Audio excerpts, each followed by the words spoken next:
A little update. We're on our way to EDSA to join yung ating mga kaibigan, mga kapatid na naroroon sa EDSA sa kasalukuyan. And we don't know what's gonna happen in this rally because maraming mga papunta daw sa EDSA. May mga reports tayo that from sa SLEX and sa NLEX may mga hinaharang na mga sasakyan, presumably dahil pupunta yung mga tao na to doon sa EDSA at sila ay pinipigilan. So ang tanong nga ng marami diyan, meron bang karapatan yung CHPG to stop yung mga bus na yan kung legal naman yung kanilang route. Ang tingin ko diyan, malamang ang ginagawa nilang dahilan na pagpigil doon sa mga bus ay wala silang mga permit or prangkisa kung ito ay mga bus lines, to go out of their bus lines at maging for hire kasi may mga certain permits pa po yan na nire-require. So maaring doon sila nagtatago, but of course the intention really was napigilan talaga kasi yung mga tao, kasi pati mga van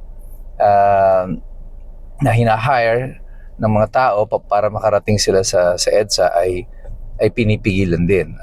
So this goes to show you kung gaano ka desperado itong pamahalaan na ito pagdating sa pagpigil ng sentimiento ng mga mamamayan. Tingnan mo lang itsura ng Malacanang sa araw na ito, makikita mo kung gaano ka-insecure ang pamahalaan.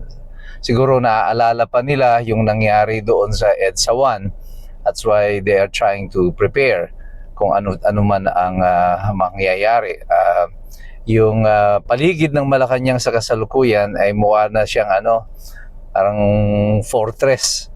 Wala pa lang doon sa CM Recto, doble-doble na yung barikada nila para talagang hindi makalapit yung tao doon sa Malacanang.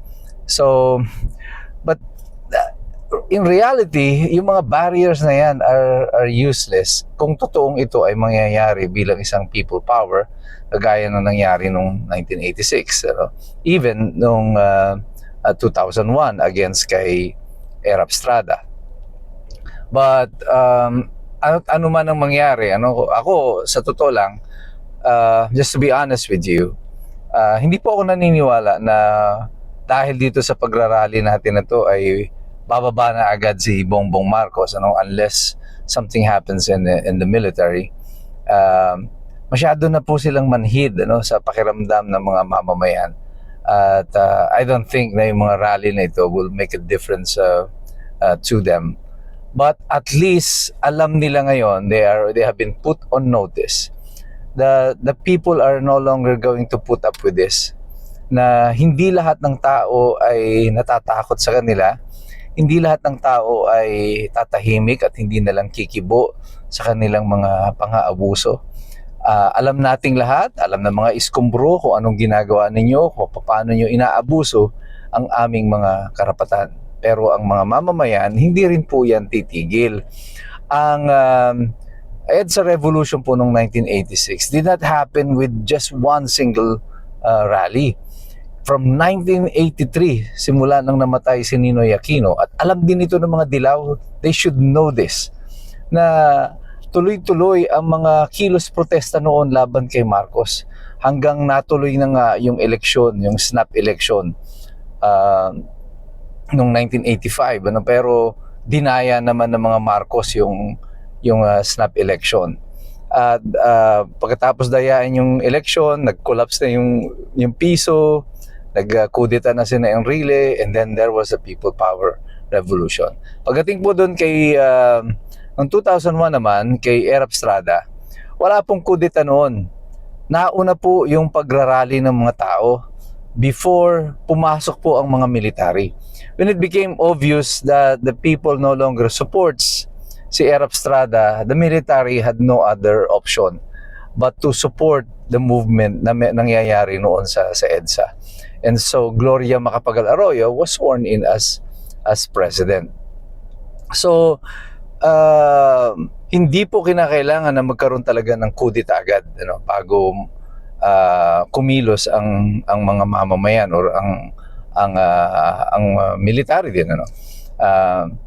Napakita na po yan sa kasaysayan dito sa panahon ni Arab Estrada na ang nauna at ang pinaka-importanting elemento nitong people power na to would be the people themselves. And for an effective people power, kung susundan po natin yung both 1986 at saka yung 2001, meron pong certain threshold dyan ng mga tao na nag-gain ng momentum. And ang threshold po niyan is that when you reach about 500,000 to 1 million people, dito na mag-uumpisa ang downfall ng administrasyon. Is this something that is doable at the moment? I don't know. I really don't know. But it doesn't matter to us, kahit malayo po kami, we're still gonna go there. Kasi para sa ating mga mamamayan, it's not the certainty of victory or the lack of opposition na dapat nagsasabi kung tayo ay kikilos laban sa mga diktador, laban sa mga nang-aabuso ng kapangyarihan, sa mga magnanakaw dito sa ating lipunan. Ang nagdidikta niyan ay ang ating sariling konsensya. Kung tayo ba ay mananatiling tahimik sa gitna ng walang habas na pagnanakaw, sa pag-violate ng ating mga karapatan bilang mamamayan. Sa tingin ko, dapat hindi.